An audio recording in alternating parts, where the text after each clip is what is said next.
Hello दोस्तों, villain chapter की इस लास्ट वीडियो में आप सभी का स्वागत है। इस वीडियो में हम वॉन्ट ऑफ गुणांक टॉपिक का अध्ययन करेंगे। तो बच्चों, वॉन्ट ऑफ गुणांक जो टॉपिक आपका वो एकदम बेसिक और इजी है। बस इसके लिए आपको कुछ विशेष बातों पर ध्यान रखना है। पिछले वीडियो में हमने सीखा था अणुसंख्य गुणधर्म। अणुसंख्य गुणधर्म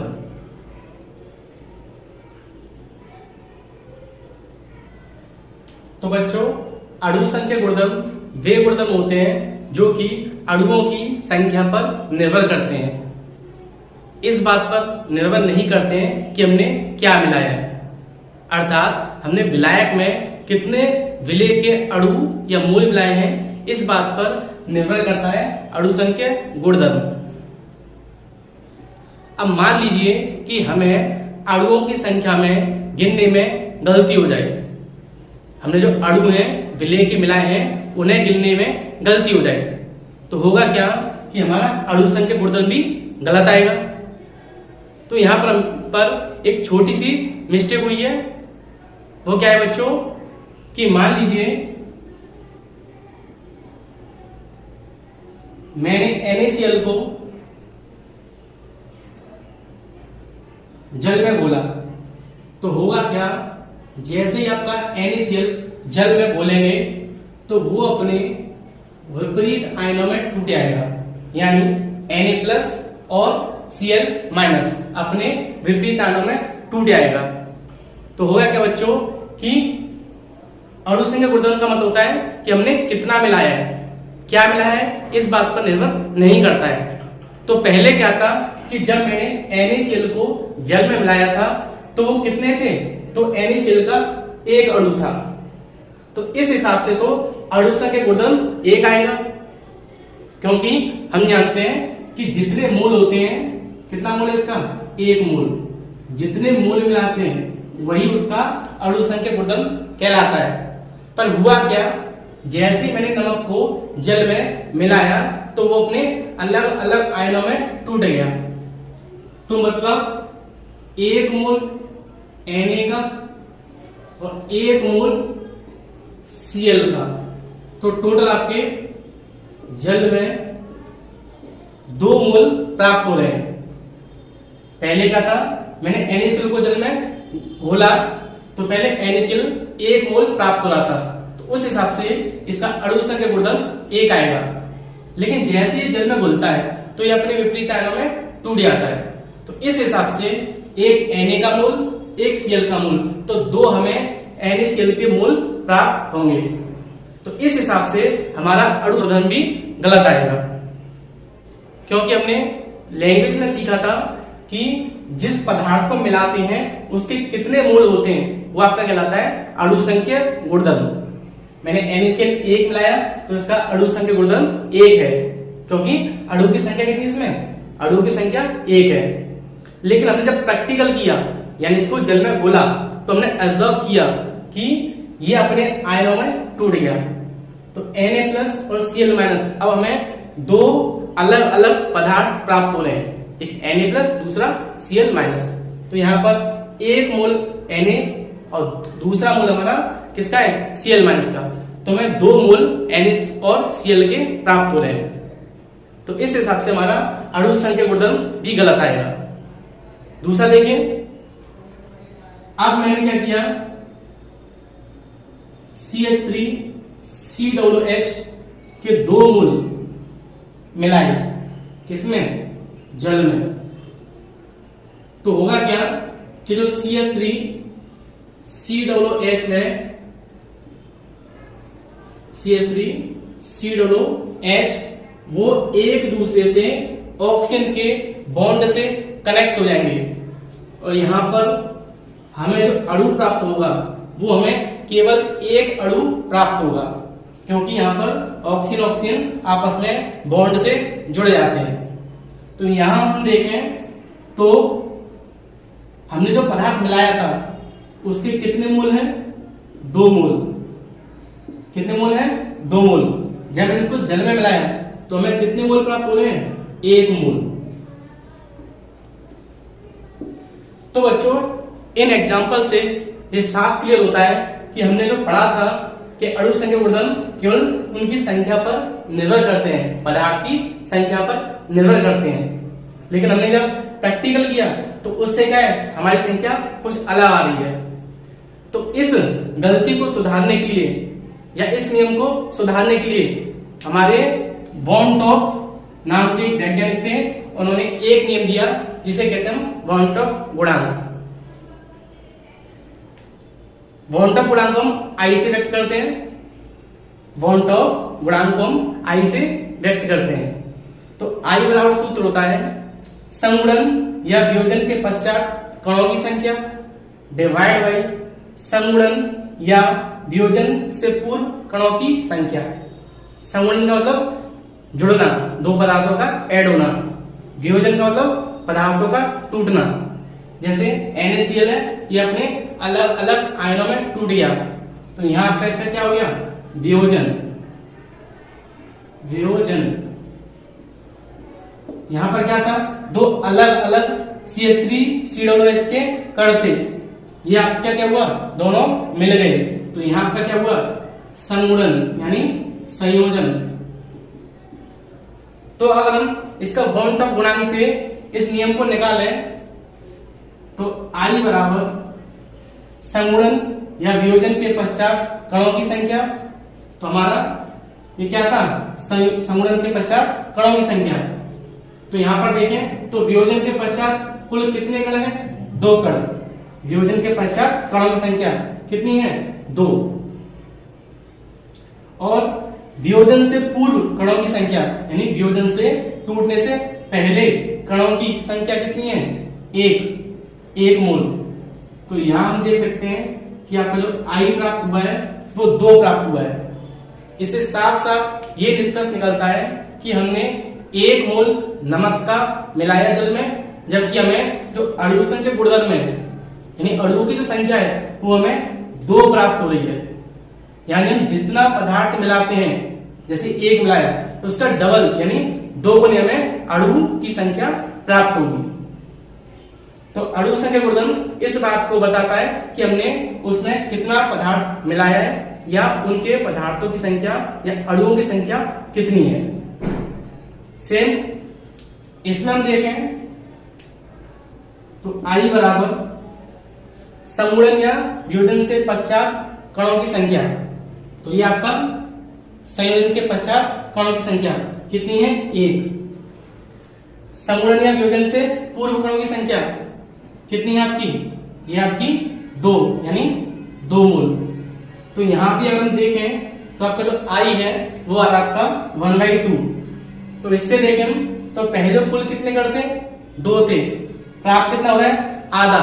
तो इससे साफ निष्कर्ष निकल रहा है कि हमने जितने कण मिलाए थे उसके आधे जो है अणु संख्या गुणधर्म होंगे, या हमने जितने अणु मिलाए हैं उसके आधे जो है वो अणुओं की संख्या होगी।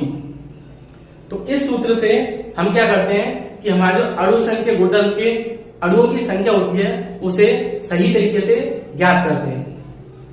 फिर से अणु संख्या गुणधर्म इस बात पर निर्भर करता है कि हमने क्या मिलाया है। मैंने NaCl 1 मिलाया तो इसमें जो कणों की संख्या है वो 1 आनी चाहिए यानी 1 मोल। लेकिन जैसे इसको मैंने जल में घोला तो हुआ क्या, ये अपने अलग अलग आयनों में टूट गए।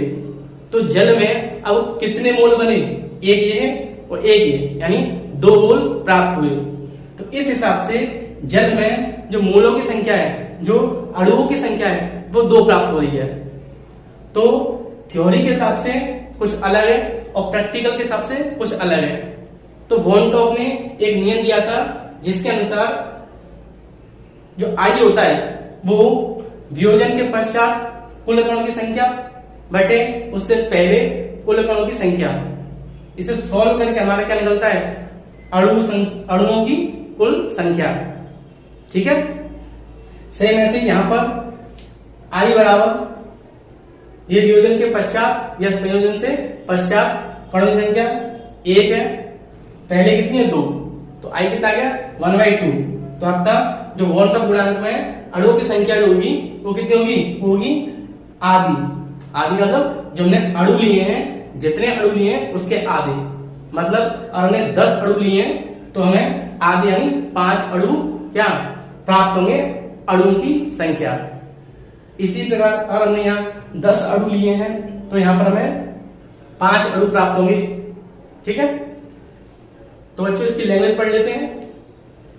यदि विलेय को विलायक में घोलने पर, यदि विलेय को विलायक में घोलने पर उसका वियोजन या संयोजन होता है, या तो उसका वियोजन होगा टूटेगा, या वो संयोजन यानी जुड़ेंगे।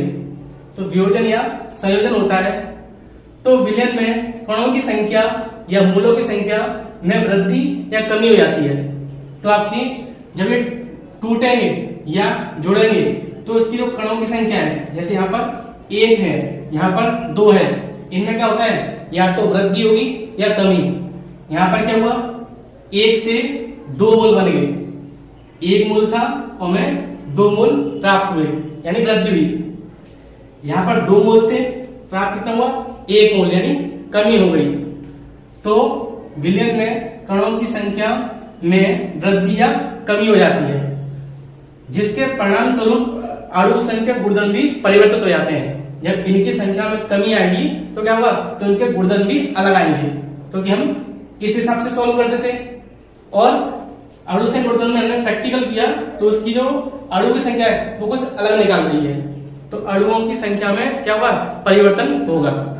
इसी को कहते हैं वॉन ऑफ गुणांक। इसके लिए वॉन ऑफ ने एक वॉन ऑफ गुणांक यानी आई प्रतिपादित किया, जिसके द्वारा आयनन या संगुणन की मात्रा को क्या कर सकते हैं, सही कर सकते हैं।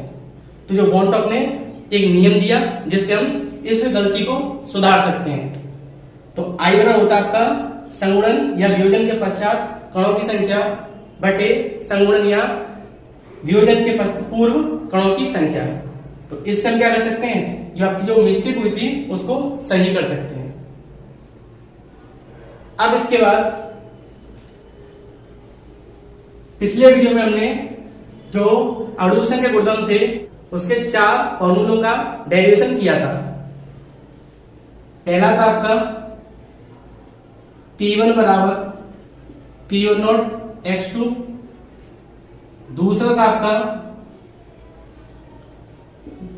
डेल्टा टीवी बराबर KB इंटू स्मॉल m यानी मूललता, थर्ड था आपका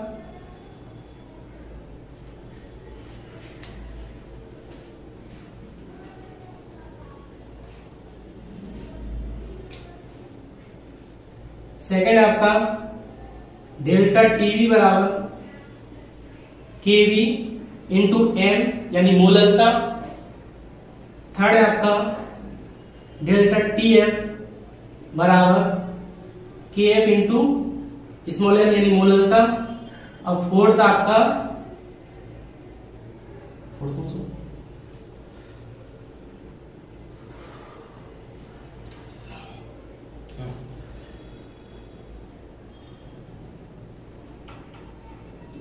पाई बी बराबर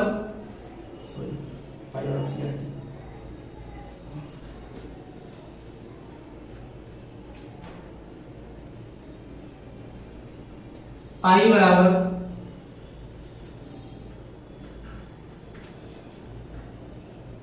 पाई बराबर CRT। ये हमने 4 सूत्रों का जो है पिछले वीडियो में डेरिवेशन किया था, यानी अणु संख्या गुणधर्म का। तो अगर हम इन फॉर्मूलों को सही करें तो हमें क्या करना है, इसमें जो अणुओं की संख्या है वो गलत आएगी। तो इसके लिए हम क्या करेंगे, इसमें हम आई यानी वॉन ऑफ गुणांक से गुणा कर देंगे। तो आपका जो सूत्र बनेंगे वो बनेंगे, पहला P1 बराबर I1 P1 नॉट x2, दूसरा आपका डेल्टा टीवी बराबर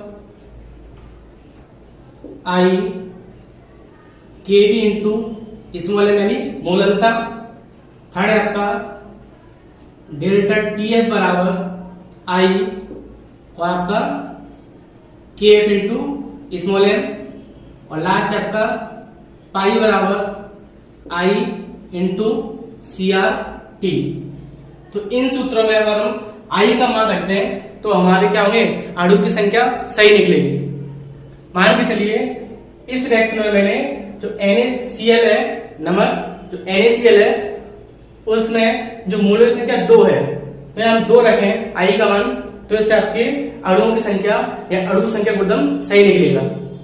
अगर हम इससे डेरिवेशन करते या इससे इस सवाल को सॉल्व करते, ठीक है, जो आपके सवाल आएंगे, तो वहां पर अगर हम 1 रखते हैं तो 1 से हमारा जो आंसर निकलेगा वो गलत निकलता, क्योंकि यहाँ पर कितने मोल हैं, आपके 2 मोल हैं। तो I के अपन 2 रखते हैं तो हमारा P1 है वो एकदम करेक्ट निकलेगा। और अगर हमारे रिएक्शन में इधर वाले अणु और इधर वाले अणु सेम है, यानी अभिक्रिया से पहले और अभिक्रिया के बाद दोनों हमें एक मोल प्राप्त हो रहे हैं, तो यहाँ पर हम 1 रखें तो क्या हुआ, तुम्हारा पहला सूत्र जो है वो सही है, यानी अभिक्रिया से पहले और अभिक्रिया के बाद दोनों में मूलों की संख्या समान आई है, तो यहाँ 1 रखें तो इससे क्या हुआ, हमारे पहले सूत्र हैं वो आपके निकल जाएंगे। तो इस तरीके से हमने बॉन्ड टॉप गुणांक का अध्ययन किया। आप चाहो तो उसका स्क्रीनशॉट ले सकते हैं। 1 2 3 टेक अ स्क्रीनशॉट। तो बच्चों इस वीडियो में हमने बॉन्ड टॉप गुणांक का अध्ययन किया, जिससे कि आपका जो विलियन चैप्टर है वो आज फिनिश होता है। तो बच्चों मेरा ये वीडियो कैसा लगा प्लीज लाइक करें, शेयर करें और कमेंट करें, और अगर आपको मेरी वीडियो पसंद आती है तो प्लीज मेरे चैनल को सब्सक्राइब करें।